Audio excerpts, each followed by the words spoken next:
At the stroke of the midnight hour, Question is whether you want to be you or everybody I else. still have a dream. Patria o muerte. Hi, ഇന്ന് നമ്മൾ discuss ചെയ്യുന്നത് നമ്മുടെ ജീവിതത്തിൽ ഒരുപാട് തവണ കേട്ടിട്ടുള്ളതും ഒരു പ്രത്യേകത സീസണിൽ സ്ഥിരമായി കേൾക്കുന്നതുമായ ഒരു കാര്യത്തെക്കുറിച്ചാണ്. IMD അലേർട്ട് സിസ്റ്റം അഥവാ IMD കളർ വാണിംഗ് സിസ്റ്റം. ആരാണ് ഇത് ഇഷ്യൂ ചെയ്യുന്നത്, എന്താണ് ഇത് ഇഷ്യൂ ചെയ്യാനുള്ള മാനദണ്ഡങ്ങൾ, പിന്നെ കുറച്ച് Kerala related facts. So welcome to clear IAS explainer.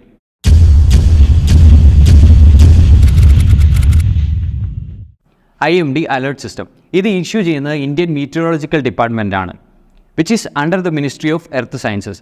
IMDയുടെ 3 പ്രധാന ഉദ്ദേശങ്ങൾ എന്ന് പറയുന്നത് വെതർ ഫോർകാസ്റ്റിംഗ് കാലാവസ്ഥ പ്രവചനം, മീറ്ററോളജിക്കൽ ഒബ്സർവേഷൻ കാലാവസ്ഥാ നിരീക്ഷണം, സീസ്മോളജി ഭൂകമ്പ ശാസ്ത്രം. ഇനി നമ്മൾ IMDയുടെ കളർ കോഡിങ്ങിലേക്കാണ് പോകുന്നത്. ഇതിൻ്റെ പ്രധാന ഉദ്ദേശം എന്ന് പറയുന്നത് ഒരു പ്രശ്നം നടക്കുന്നതിന് മുന്നേ ജനങ്ങൾക്ക് വ്യക്തമായ ജാഗ്രതാ നിർദ്ദേശം കൊടുക്കുക എന്നുള്ളതാണ്. ഇതിനായി IMD 4 കളർ കോഡുകളാണ് ഉപയോഗിക്കുന്നത്: green, yellow, orange, red. Green alert എന്ന് പറയുമ്പോൾ നോർമലാണ്, കാര്യമായ പ്രശ്നങ്ങളൊന്നുമില്ല. യെല്ലോ അലേർട്ട് എന്ന് പറയുമ്പോൾ മോശമായ കാലാവസ്ഥ, അതായത് അടുത്ത 24 മണിക്കൂറിനുള്ളിൽ 6.4 സെൻറ്റിമീറ്ററിനും 11.5 സെൻറ്റിമീറ്ററിനും ഇടയിൽ മഴ ലഭിക്കാൻ സാധ്യതയുണ്ട്.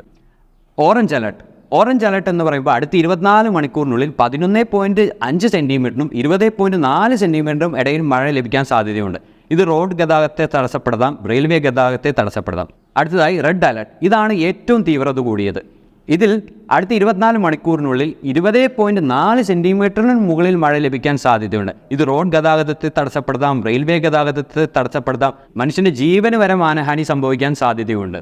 ഇവിടെയാണ്, ഈ ഘട്ടത്തിലാണ് നമ്മൾ ഏറ്റവും കൂടുതൽ ജാഗ്രത പാലിക്കേണ്ടത്. ഇനി നമ്മുടെ കേരളത്തിൻ്റെ കാര്യത്തിൽ വരുമ്പോൾ തിരുവനന്തപുരം ജില്ലയിലെ മീറ്ററോളജിക്കൽ സെൻറ്ററിലാണ് കേരളത്തിനെയും ലക്ഷദ്വീപിനെയും കാര്യങ്ങൾ കൈകാര്യം ചെയ്യുന്നത്. ഇതിനായി നമ്മൾ കേരളത്തിലും ലക്ഷദ്വീപിലുമായി 15 ഒബ്സർവേറ്ററീസും 68 റേഞ്ച് ഗേജ് സ്റ്റേഷനുകളുമാണ് സ്ഥാപിച്ചിട്ടുള്ളത്. ഈ സ്റ്റേഷനുകളിൽ നിന്നും കളക്ട് ചെയ്ത ഡേറ്റ നമ്മൾ ഡൽഹിയിലുള്ള IMDയുടെ ഹെഡ് ക്വാർട്ടേഴ്സിലേക്ക് അയക്കുന്നു. അവിടെ നിന്നാണ് പിന്നീട് ഈ ഡേറ്റാസ് അനലൈസ് ചെയ്ത് പ്രോസസ്സ് ചെയ്ത് അതാത് ഡിസ്ട്രിക്റ്റുകളിലെ DDMAക്ക് അയക്കുന്നത്, അതായത് കളക്ടർ ചെയർപേഴ്സണായിട്ടുള്ള ഡിസ്ട്രിക്ട് ഡിസാസ്റ്റർ മാനേജ്മെൻറ്റ് അതോറിറ്റിയിലേക്ക് അയക്കുന്നത്. കൂടാതെ സ്റ്റേറ്റ് ഡിസാസ്റ്റർ മാനേജ്മെൻറ്റ് അതോറിറ്റിക്കും പ്രധാനപ്പെട്ട പോലീസ് സ്റ്റേഷനുകളിലേക്കും പ്രധാനപ്പെട്ട റെയിൽവേ സ്റ്റേഷനുകളിലേക്കും നമ്മൾ ഈ കളർ കോഡുകൾ അയക്കുന്നുണ്ട്. കാലാവസ്ഥ അതിതീവ്രമായിരിക്കുന്ന ഈ സാഹചര്യത്തിൽ അലേർട്ട് സിസ്റ്റത്തെക്കുറിച്ച് അറിഞ്ഞിരിക്കുക എന്നുള്ളത് അനിവാര്യമാണ്. മാത്രമല്ല IMDയുടെ ഇത്തരം അലേർട്ടുകൾ ഒരിക്കലും നിസ്സാരമായി കാണരുത്. ഇതിനെക്കുറിച്ച് കൂടുതൽ അറിയുവാനായി ഇന്ത്യൻ ഗവൺമെൻറ്റിൻ്റെ mosam.imd.gov.in എന്ന വെബ്സൈറ്റ് സന്ദർശിക്കാവുന്നതാണ്. ഇത്രയും പറഞ്ഞുകൊണ്ട് ഇന്നത്തെ ഈ ക്ലിയർ IAS എക്സ്പ്ലെയിനർ വീഡിയോ ഇവിടെ അവസാനിക്കുന്നു. നന്ദി.